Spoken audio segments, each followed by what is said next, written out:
Hey guys, Steve Moran here. Welcome to another episode of Foresight TV. I am talking to my good friend Christy, who I'm going to butcher your last name, and so I'm going to let you do it, who is with MBK as the VP of Sales and Marketing. So let's start with your last name, and you do it so I don't embarrass myself too much. Sure, Steve. Van Der Westhuizen is how you pronounce it. See, I would have gotten that so wrong. You know, I married a wonderful South African man, and I gladly took his last name, and it just doesn't have the same effect in America as it does in South Africa. I am sure that's true, and honestly, I think it's kind of a cool name. I mean, look at mine, right? You can tell the Moran has been. It was not so much fun a name to have when I was a kid, you know. So it was, the moron was, I heard more times. And once in a while, what's really weird is once in a while somebody will think they're trying to insult me and use that today as an adult. And it's like, you know, at this point in time, you just look like you're in 5th grade. So anyway, so you are the VP of Sales and Marketing for MBK, and how many communities do you have, and where are they, and what do they do, and what makes you cool and special? Ooh, that is a great question. So we have 33 communities in the Western United States. So California, Oregon, Washington, Arizona, Utah, and Colorado. And we have independent living, assisted living, as well as memory care. And I think what makes us cool and unique and interesting, not only do we have a whole lot of fun here at MBK, but we also believe in Yoi Shigoto. So we are a Japanese-owned company, and they really believe in Yoi Shigoto, which is the good work. So we really believe in the good work, from treating our residents with dignity and honor and respect, figuring out ways how to give back to our team members, as well as the I just had to put that one up. I just like that one. So and we also believe in giving back to the community at large. So all the time we're thinking of new ways to impact the community around us, with our residents giving back, our team members giving back, and our families giving back. So we really believe in doing the good work here at MBK. That is terrific. So I want to actually sort of dig a little bit into, we're in obviously very trying time for senior living. I mean, I guess it would be fair to say that it's not as bad for senior living as it's been for, say, the airline industries or some of the others. I have a good friend who's a Southwest pilot, and I was talking to him last week, and he did a flight from Hawaii to California. You know how many people he had on his flight? Oh, not very many. 8. Oh, wow. They lost a little bit of money on it. So we're not that bad, right? But the truth of the matter is that we're really, really struggling. And I'd love to hear how you're pivoting. And let's actually just start with how you're pivoting on the sales and marketing space first. And then I want to dig into some other parts of that as well. Sure. So we've been pivoting, and funny enough, that is a word that we utilize a lot here at MBK. We do quarterly sales summits where we get our executive directors and directors of sales together. Right now it's virtually, but prior to COVID-19, it was in person and regionally. And our summer sales summit was Pivot was our entire theme. So it was a Friends themed sales summit, and it was all about pivoting and really reminding ourselves the good work that we do, and sharing that with as many people as possible, but also pivoting back to, hey, when the pandemic started, it was all hands on deck for operationally. Right. And so our sales summit pivot was, hey, we still need to do all those operational things really, really well, but we also need to keep sales and marketing at the forefront of our business as well. We are the revenue generators. We are the resident finders. And without that intense focus, no one is doing that in our company. So it was just a reset button of, hey, sales and marketing really needs to be at the forefront of our business, in addition to the operational consistency that we're known for. So talk to me a little bit about what you're doing about lead generation. And then so let's start with sort of the marketing piece, and then we'll move into the sales piece. And then the last one I'm going to actually throw at you, because it's a project that I'm working on, is I want to talk to you a little bit about, if you're willing, about the intersection between life enrichment and marketing. So anyway, but let's start with lead generation first. Okay. So I think we saw a major lead dip in April. That was probably the lowest month of leads that we had ever seen, and have been slowly starting to build that back up, which is great. But we really haven't changed a lot. So I do know some companies, when the pandemic happened, cut marketing budgets because they were spending money elsewhere. And I totally get that. But MBK has been really committed to, actually, we've increased marketing costs among many of our communities to continue driving leads. So, and to continue to be at the forefront and top of mind of our potential prospects. So we utilize a lot of different lead generation techniques. We utilize a 24/7 website chat through site staff. We love rubric. We have the rubric assessment on our website. We also spend a pretty penny on digital advertising as well.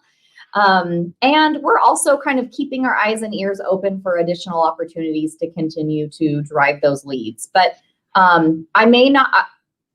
believe in our referral partners. So that's through A Place for Mom, caring.com. Our lovely smaller local referral agencies are some of our dearest friends and dearest acquaintances. So we really spent a lot of time getting to know them personally. So we also stay top of mind with them as well, because it's a relationship building business. I know you know that. Yep. And we want to build relationships with whomever will build relationships with us. So I'm so delighted to hear you say that. I'm working on a little project on one of your buildings, as you obviously know, because you set it up, right? And I reached out to a couple of communities. I don't want to talk about where the area is right now because I don't want to embarrass anybody. But I reached out to a couple of buildings in the same area to say, hey, would you be interested in this project that will really benefit you? And this was a building where I thought they could really use the help. And so I left a message for the community, and it took more than 24 hours to get back. I explained to them what I was offering, and it wasn't going to cost them any money because it was an experiment that we're trying. And this was like 10 days ago, and I haven't heard anything back at all. And I look at that and I think, well, they probably made this decision and said, well, that guy isn't, he doesn't have somebody who wants to move in, so I'm not going to waste my time, except that I should be seen at the very least as even if I weren't somebody who were in the industry, in the local marketplace, I should be seen as at least as an influencer, right? That ought to be worth some time to say, even if it's to say, cool idea, we don't think we're ready to do that now or something. Because now, if somebody came to me and said, what do you think about that building? Or what do you think about the MBK building? There'd be no question about it. I'd say, man, the MBK is great. And those guys, they couldn't even bother to get back to me. And I just, man, it just hurts me a lot. So what about lead flow? So what about lead flow? Are you back up to where you were? Is it still down? Not yet. So we are, we're slowly getting back. We're not there yet. We're probably about 15 to 20% of where we were a year ago. Wow, that's actually really good. Yeah. So if that, actually, now that I'm doing the math in my head, but so we are steadily climbing, and I'm very happy to report that month over month since April, which again was the the worst month in our occupancy history, really was. Ever since then, we have month over month I agree with you. I agree with you, Sean. Losers is right. I absolutely those other people. So month over month, every month we've increased our move-ins. So we're back on the trajectory. Our tours have increased since, again, April, which is when everything happened. Our inquiries are up. So I'm feeling very, very positive. I mean, so positive that I really think we're going to continue this trend until 2021 at this point. So even though we've sort of had a spike in COVID cases, you're not seeing that it's causing huge damage. No, not at this point. And of course, since we operate in 6 different states, it's a different feeling in Salt Lake City compared to Denver, compared to Sacramento. I mean, each market is very, very different now. So I think that it really depends on your area. Yeah. So and right now, if someone watches this tomorrow, things might be so different also.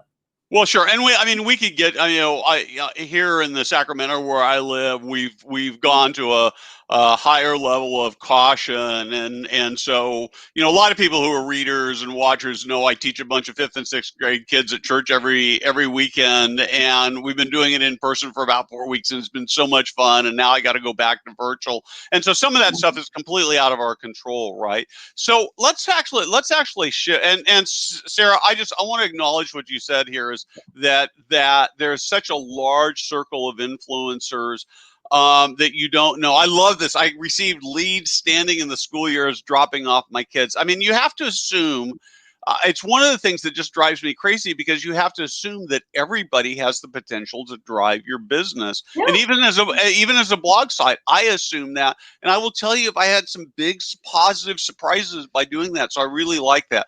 So is the sales can you talk about how the sales process has maybe changed? The messaging has changed. What do you say to people where they say, man, I don't know about this COVID thing, or maybe, or do they care about COVID as they're moving in? Yeah, I was, I asked our directors of sales, so we always want to provide fresh, relevant content on our website and any content that we have, but we want it tailored to, okay, what are our prospects and family members really asking, right? Because it doesn't, I'm sitting here in Irvine, what they're asking in Klamath Falls, Oregon might be something really different than what I'm thinking. So we do a lot of surveying our directors of sales of, hey, what are you seeing and feeling out in your marketplace? What are the 3 most common questions at this point? And so we do that a lot. We just did that about a week ago, and I was expecting, because some of the chatter in senior living, just VP to VP, we're talking about COVID-19. And in one group session, COVID-19 was almost an afterthought to where, hey, they're not hearing that question anymore of COVID-19. So I expected that from my team, getting back the results, and they are still saying one of the top 3 questions are COVID-19 related. So we still do need to address that in all of our content, and whether it's video or written content, social media content, we still do need to address that. And especially with looking at a second wave potentially coming, we do need to keep that at the forefront. So we are still hearing it. And we've come up with ways of, hey, talking about it and explaining, here are the 20 plus protocols that we have in our communities that really help keep our residents safe. We also do a lot of videos of residents where, hey, what truly is life like at our communities? And I see my camera is doing lots of funny things. Yeah, I don't know what that's about. I just, yeah. Sorry. It's the internet gremlins, right? Nothing we can do about that. So. They don't like me talking about COVID-19, right. Apparently. So, but yeah, so that still is a question that our prospects are asking, but we are trying to address it very quickly and with a lot of background information, so they feel comfortable with making that decision. One of the things I guess I'm thinking is that, we all have influencers around us who ask questions. And so my guess is that if I were looking at senior living, family members and friends would, if I were talking about it, they'd go, well, what about COVID?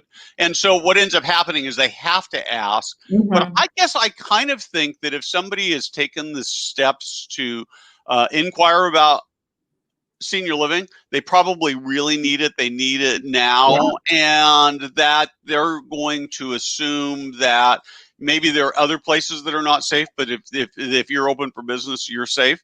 And Yeah. so I think that I worry a lot that we're our own worst enemy, and that we just Yeah. assume people don't want to move in. Right. Now, are you requiring people to isolate for 14 days after they move in? It depends on the area. In some Okay. areas, we do have health departments who are mandating that. But for a lot of our communities, no. We have a shorter quarantine period that's dependent on multiple negative tests. So, Gotcha. and we try to make quarantine fun, by the way. So we have. So talk to me about that. I want to hear about this. Okay. Like 14 days of quarantine, where each day, it's almost like the 12 days of Christmas, but it's the 14 days of quarantine. And each day is a fun thing that they either get to do, or but it's just showering them with love and gratitude and a little bit of fun as well while they wait. But one thing I did want to address is the sales cycle. Okay. So anecdotally, I don't have the 100% numbers, but anecdotally, just looking at all of our move-ins from last month, I would say about 75% of those are inquiries within the past 60 to 90 days. So our sales cycle is much shorter than I think before COVID-19. So I think there's a couple reasons why. It might be because people were trying to wait it out and they realized they couldn't wait it out. So they did come to us when there was an absolute need. But I also think that people are coming to us when more ready. Yep. Because picking up the phone and doing the web lead, fill out form, that to me means, hey, something happened and they're ready. And so that's something that we teach and kind of counsel our directors of sales on is, hey, let's figure out a way to make it work. So they might say, hey, they want to wait 6 months, but what happened today that made them pick up the phone and call? Right. Yeah, and I think this idea, some industry guru says nobody ever calls a senior living community, a senior living community, a brain surgeon or a divorce attorney unless they have a real need. Yeah. And so I find myself wondering how often we, by our sales practices, more so than even our marketing practices, we actually talk people out of moving in rather than helping them come to that decision. I want to just pop up a couple of comments here. You have obviously a lot of fans here, so I love this. I think there's more comments than we've ever had. So I didn't open them up. So John Gonzalez actually asked, so 15 to 20% off of what before the pandemic. I don't know whether that's a secret number or not, but in terms of, so what would normally be a typical lead flow per building? And I'm sure it varies a lot from market to market. Gosh, it varies a lot. I would just say company-wide, it 13 to 1,400 per month is pretty darn average for us. And I'm seeing 1,100 to 1,200. That's terrific. And do you see any change in, say, independent? I mean, you don't do a lot of independent, right? So it's mostly. We actually have 5 that are totally independent. Yeah. Mm-hmm. So do you see any changes, bigger changes or smaller changes versus independent versus assisted living versus memory care? In the very, very, very beginning, I saw leads drop off for independent living, and actually move-ins drop off tremendously. Sure. So I think it was a retraining of our team of, hey, how do we still connect with independent living residents and have them move into or have them move in through the process during this time? So actually, some of our independent living communities have have had the biggest move-in numbers more in our company, which I think is tremendous because they've been able to pivot and really figure out what that person's needs and pain points are. And our communities answer those problems for them. So, yeah. Yeah, I think one of the things that one of the opportunities we miss is we don't really spend enough time talking about the dangers of staying home. Some of you are actually, it looks like, are not connected to me, so I can't see who you are who are commenting. So you get to see more information for some people than I do. But Okay. yesterday we posted a little short video, story video, with the marketing director for Masonic Homes in Ohio. And she told me this great, it was just, we were on a meeting about something and she told me this story and I had to capture it. But her parents were living at home in a fairly rural area and they both caught COVID and both ended up in the hospital. And they're back home now, but there are two really important lessons, and you might want to go back and watch this video and put it in your arsenal as you're talking to prospect. So the first thing is I found myself thinking, if they'd been in senior living, they would have been in much more of a better bubble, and they might not have ever caught COVID at all. And secondly, now that they're home, they're living kind of out away from the center of town. They've got all these challenges. How do I get food? How do I get my medications? How do I, pay my bills and get my mail and all these things? And if you're in senior living, you don't have any of that. And so I just think that those are the kinds of things that we really need to do. So let's take a look at a couple of these comments first before we move on. So key difference between amateur salespeople and professional salespeople is attitude. 100%. Everybody is worth a transaction or 5 referrals. Absolutely right. Absolutely. We talk a lot about gratitude here at MBK and absolutely having an attitude of gratitude. The more grateful you are, the more joyful you are. And that was our last week's sales summit was choose joy. And so we talked a lot about that personally and professionally of how do you choose joy when it seems like the world is crumbling around you. And so that was really a pivot for us just as a company of, hey, there are so many things to still be grateful for. And we can really talk about that in our sales process too. Yeah, absolutely right. I just think that you don't want to minimize the tragedy of people who have passed away and of people who are suffering, but there are things about the pandemic that's actually making our industry better. And we get to see these moments where we're changing people's lives every day, both residents, their families, and our team members. And that's really cool. And John, you're absolutely right. We used to and I think this is one of the big dynamics we're actually still trying to figure out is, are we a care or a lifestyle? And I guess I would argue that we're both.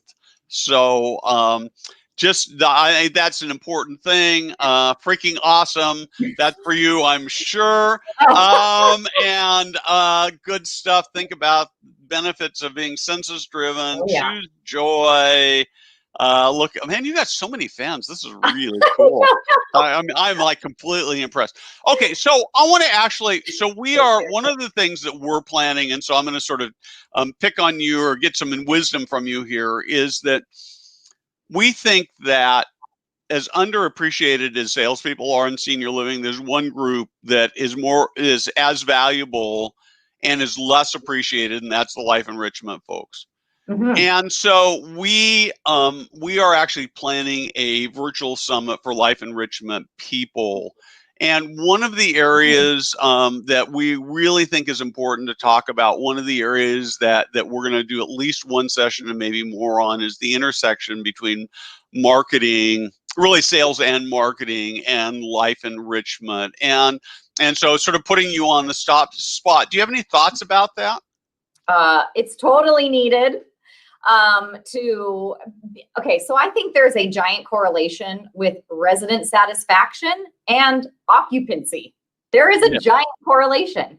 And the people who really make that experience very positive for our residents are our resident, we call them resident enrichment, but life enrichment, the activities people who give purpose and meaning to our residents' lives. There is a giant correlation between that and occupancy, and that and resident and family referrals too. That's right. Yeah. Right. Yeah. So there is a giant correlation. And I think that, yes, it's absolutely needed that to really appreciate and thank and train and coach and mentor our life enrichment folks. So how do you have any thoughts about how you make that happen so that the life enrichment folks don't feel like they're, they're at the very bottom of the train? Saying thank you, gratitude, having them be a part of kind of that tour process, having them be almost like the star of that, I think would be really great. Maybe do some one-day videos or interviews, having them interview residents and have them on camera as well, I think would be great. But just off the top of my head, making sure that they are appreciated and thanked, because truly they are the lifeblood.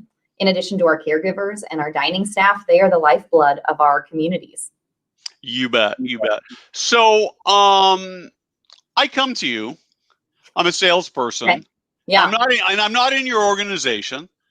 And I say, hey, I love selling, but I'm really, really struggling. And in fact, I am struggling. My company's putting all this pressure on me. Do you have any tips for how I could any thoughts about how I could become a better salesperson and close more leads? What would you say to them? I would say, hey, why'd you get in this business in the first place? Okay. Talk to me more about that. So I think that sometimes when days get really rough, and I'm not immune to it at all, is going back to, hey, what was the reason why you even applied for that job in the first place? Was it, for me, it was, hey, I was selling title insurance and real estate and feeling, yes, I am a salesperson. I like doing that. I like making relationships, but I feel very unfulfilled. What truly am I impacting when I sell someone a title insurance policy? So it kind of happened at the right moment where we were looking for a great Alzheimer's dementia care community for my grandma, and my focus changed to, oh my gosh, what is the senior living world? What is that? And my parents said, hey, they were the typical overachievers. They visited 12 communities in 2 days. And they said, hey, that's my parents. And they said, you need to look into senior living. And it was that moment on that I realized you can sell and you can make a difference at the exact same time. And I think that's why we're all here. So looking and kind of reflecting back on why you entered it in the first place, use that as your connection with potentially future residents and their family members, and connect back to the why. So I don't know if that answers your question. No, but I think that's really, really terrific. So I suspect there are going to be a few people. I'm going to put you on the spot again, and maybe this is so. I suspect there are a few people that are watching this and watching you and saying, "I'd like to go to work for her." Are you looking for salespeople? Of course, always. Good. And so how do they go about finding you? Through your LinkedIn profile is probably the easiest. Yep. LinkedIn profile. You can also go to mbkseniorliving.com and look up careers. And we have all of our career listings up there. But yes, connect with me on LinkedIn. I love LinkedIn. Love it. I've met so many great people through it. Yeah, isn't it the best? I just think that, I see people like you, and I probably know half a dozen other people who are on LinkedIn who are just working it all the time, and it's such a great platform. And as we work, with both vendor partners and with people who work in operations and sales on the operating side, it's such a tremendous opportunity to build relationships, particularly without conferences right now. So, what do you think the world's going to look like a year from now? Well, no, let's make it 9 months from now. So June, July of 2021. Oh goodness. Well, I don't know. I'll be on a beach in Mexico drinking a pina colada. So. Oh man, that's good. Just kidding. I'm just kidding. I have no idea. What do you think? So I think the vaccine's going to be here in. So I have a couple thoughts. I think the vaccine's going to be here, and I suspect that by call at the end of March. that most senior living communities and most people who want it will in sort of the aging services will have access to the vaccine, and I think that that'll be a game changer. Yeah. I worry, frankly, I want this to be over like crazy. What I worry about is that as great as the industry is, I think we have a lot of opportunity for growth. And I think what COVID has done has forced us to reevaluate how we interact with residents, how we interact with families, how we do life enrichment programming, what our messaging is. And I'm fearful that some organizations will say, we're all done. I'm going to go back and do it the way we go back to where we are. And I think that going back to where we are is ultimately a long-term disaster for the industry. Yeah. I think right now is a time of educating the public of what we do and why we do it, and the people that we are so lucky to serve, and the people who are so lucky to serve our residents. But I also think that a little bit where we all need to band together and do better and do right by our residents and family members, or else we all suffer a little bit. We all have to do better and do. With the funds. Yeah, and the last thing, and this will be our article, so I probably shouldn't do it, but I will, is that I've been thinking a lot. So imagine for a minute the balloons from the movie Up. Yeah. You know, the big balloon that makes the house float away came and attached itself to one of your communities. And I would ask this particularly for each of you in a local community. And your building floated away to a happier, wonderful place. So your residents and your team members were completely happy in this new place that it floated off to, right? The question I have is this. And this comes to the image of senior living in the world that we live in, even before and after, during and after the pandemic. Will the local marketplace go, man, I don't remember there being a vacant lot there. Wonder what was there? Or was there anything there? Or will they go, oh man, that was that sucky senior living community. They had too much traffic and their employees would stand outside and smoke, and I'm really glad they were gone. Or will they look at that and say, oh man, I can't believe that place has disappeared. They were such a valuable resource. I'm afraid that the third scenario is a rare scenario, and I think as we talk about how we change the face of senior living in the public, we have to make ourselves valuable to our local marketplace. So right.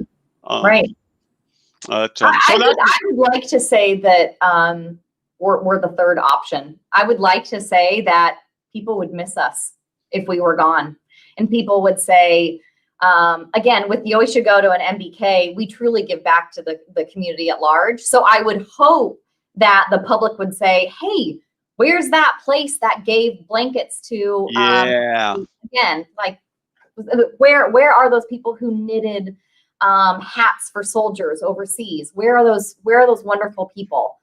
I would hope that we would see that. Yeah, and I think that as we do that in our local communities, you know, there's a lot of talk about trying to do big national campaigns to raise our image. I think the better way to raise our image and the practical way to do it is to do it locally, one community like that at a time. And so the story I told earlier, where I didn't, you know, I had the non-response. I just, frankly, it breaks my heart, because not only does it hurt how I think about that building, but I assume that I don't think I was special, right? That's how a lot of people get treated, and that just makes senior living look bad. So any last words for us? Oh my God. We're out of time. I don't know. I love every single person at MBK.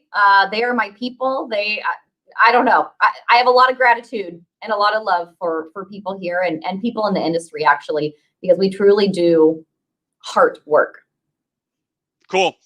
Thank you so much for being on. Next week, I want to talk about next week, because I didn't have next week line. I actually had something different for next week.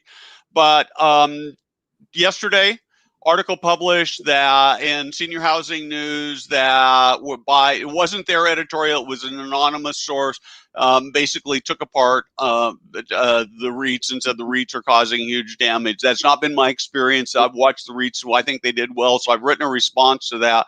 But I'm going to have the leadership from LTC REIT on next Friday at 11 o'clock Pacific, and we're gonna have this conversation about the role of REITs in the pandemic and whether they're an asset or a curse to the industry. So I hope you sign up for that. Christy, thank you for what you're doing to change your industry. Thank you for your company. Thank you for what you're doing to change the world for seniors and the people you lead. If